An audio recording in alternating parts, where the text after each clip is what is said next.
இன்னைக்கு நம்ம என்ன பார்க்க போறோம் சொல்லி பார்த்தோம்னா, மார்கழி மாதத்தில் ஏன் சுப நிகழ்வுகளை செய்யக்கூடாது, இந்த மாதத்திலே என்ன என்ன செய்யலாம், என்ன என்ன செய்யக்கூடாது என்பதை பற்றி விளக்கமாக சொல்லுங்களேன் அப்படின்னு சொல்லி கேட்டிருக்கான். மார்கழி மாதத்திலே ஏன் சுப நிகழ்வுகளை செய்யக்கூடாது அப்படின்னு யோசிக்கிறத விட, இந்த மாதத்தில் என்னென்னலாம் செய்யலாம் அப்படின்னு சொல்லி பார்த்தோம்னா, இந்த மாதமானது இறைவனுக்கு மிகவும் உகந்த மாதமாக பார்க்கப்படுகிறது.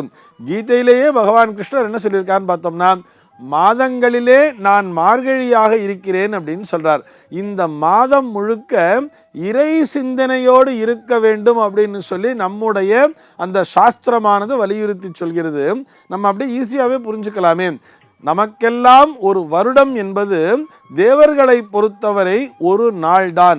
அதாவது இந்த 12 மாதம்னு பிரித்து வச்சுருக்கோம் இல்லையா, இந்த 12 மாதங்களை ஒரு நாளைக்கு நம்ம 24 ஹவர்ஸ்ன்னு பார்க்குறோம்ல, இந்த 12 மாதங்களுமே தேவர்களை பொறுத்தவரை ஒவ்வொரு மாதமுமே ஒரு 2 ஹவர்ஸ் பீரியட் தான்.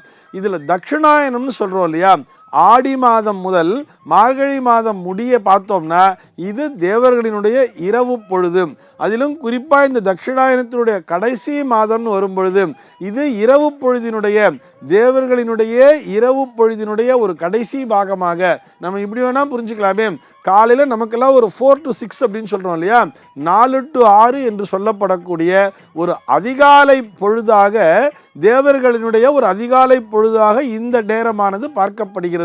அதனால தான் நம்ம அந்த 4 to 6க்குள்ளே எழுந்து வாசலில் கோலம் போடணும் அப்படின்னு சொல்கிறார். நிறைய பேர் என்ன பண்ணுறான்னு பார்த்தோம்னா, மார்கழி கோலம் போடுறோன்னு சொல்லி முதல் நாள் ராத்திரியே போட்டு வச்சிடுறா.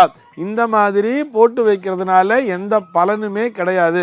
இதையும் நம்ம புரிஞ்சுக்கணும். அதிகாலை பொழுதிலே எழுந்திருக்க வேண்டும். அந்த 3:30 மணிலேருந்து 4 மணிக்குள்ளே எழுந்து வாசல் தெளிச்சுட்டு நல்லா பெருக்கிட்டு அந்த 4 to 6க்குள்ளே தான் கோலம் போடணும்னு சொல்கிறார். ஏனென்று சொன்னால் அந்த நேரத்திலே தான் தேவர்கள் உலா வருவார்களாம். அவர்களை வரவேற்கின்ற விதமாக வீட்டு வாயிலே கோலம் போட வேண்டும். இந்த மாதம் முழுக்கவே பக்தி ஸ்ரத்தையோடு இருக்க வேண்டும் சொல்றார். இதைத்தானே ஆண்டாள் நமக்கு கற்றுக் கொடுத்திருக்கிறாள். திருப்பாவை அந்த காலங்காத்தால எழுந்துன்னு அந்த திருப்பாவை பாடல்களை பாடிக்கொண்டே, அந்த பஜனை பாடல்களை பாடிக்கொண்டே அந்த வீதி உலா வராங்க இல்லையா. இது எதனால அப்படின்னு சொன்னா, இந்த மாதமானது ஒரு வீடு பேறு என்று சொல்லப்படக்கூடிய ஒரு மோட்சத்தினை தரக்கூடிய ஒரு மாதமாக பார்க்கப்படுகிறது.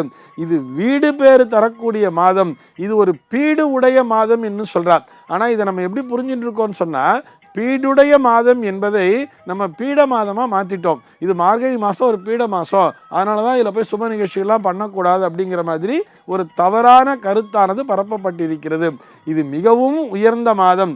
இந்த மாதத்திலே இறை சிந்தனையை தவிர வேறு சிந்தனையானது நமக்கு வரக்கூடாதுன்னு சொல்கிறார். இந்த மாதம் முழுக்க பார்த்தோம்னா ஐயப்ப பஜனை அங்கங்கே நடந்துகிட்டே இருக்கும் இல்லையா. ஐயப்ப பக்தர்கள் சபரிமலைக்கு போயின்னு இருப்பார். இன்னும் நிறைய இல்லங்களில் பார்த்தோம்னா இந்த திருப்பாவை திருவம்பாவையெல்லாம் பாடின்னு இருப்பார். இது போக அதிகாலை பொழுதில் இந்த பஜனை அப்படிங்கிறதெல்லாம் வரும். காலங்காத்தால் கோவிலில் வந்து மணி அடிக்கும். எல்லோருமே அந்த பக்தி சிந்தனையிலே வந்துடுறோம் இல்லையா. ஆக இப்போ நம்ம வீட்டில் ஒரு விசேஷம் வைக்கிறோம்னு வச்சுக்கோங்களேன். இந்த மாதத்தில் போய் ஒரு கல்யாணத்தை வச்சுருக்கோன்னு சொன்னால் நமக்கு இறைவனின் மேல் இருக்கக்கூடிய அந்த சிந்தனையானது சிதறி போயிடும் இல்லையா. நம்ம வீட்டில் இந்த மாதத்தில் ஒரு கிரகப்பிரவேசம் வச்சுருக்கோம், இல்லை வேறு ஏதோ ஒரு ஃபங்க்ஷன் வச்சுருக்கோம்னு நினச்சிட்டோம்னா அந்த ஃபங்க்ஷன் மேலே தான் நம்முடைய கவனம் செல்லுமே தவிர இறை சிந்தனையிலிருந்து நாம் விலகி விடுவோம். அவ்வாறு விலகக்கூடாது. இது வந்து ஒரு ரொம்ப அபரிமிதமான அற்புதமான நற்பலன்களை தரக்கூடிய மாதம்.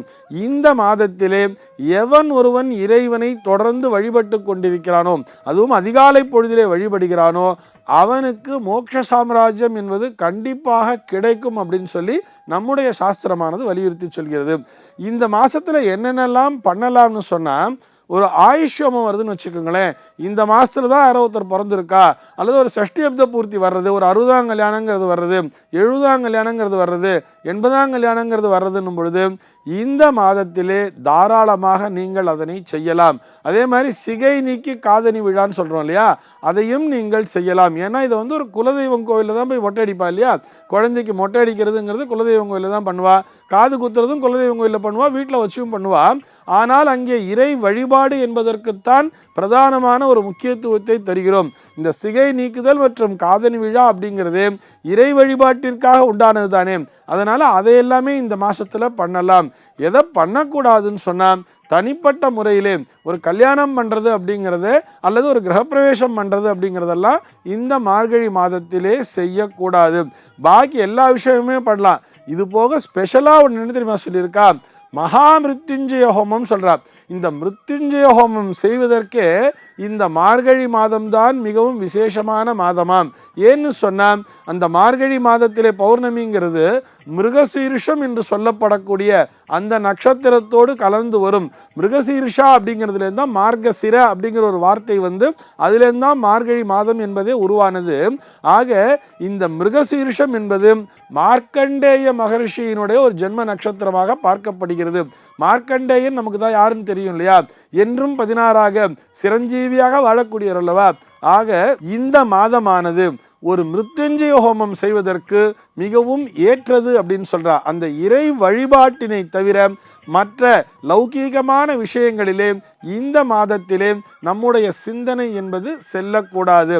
அதனால்தான் மார்கழி மாதத்திலே சுப நிகழ்ச்சிகளை விலக்கி வைக்கிறார்கள். சர்வே ஜனாஹ சுகினோ பவந்து.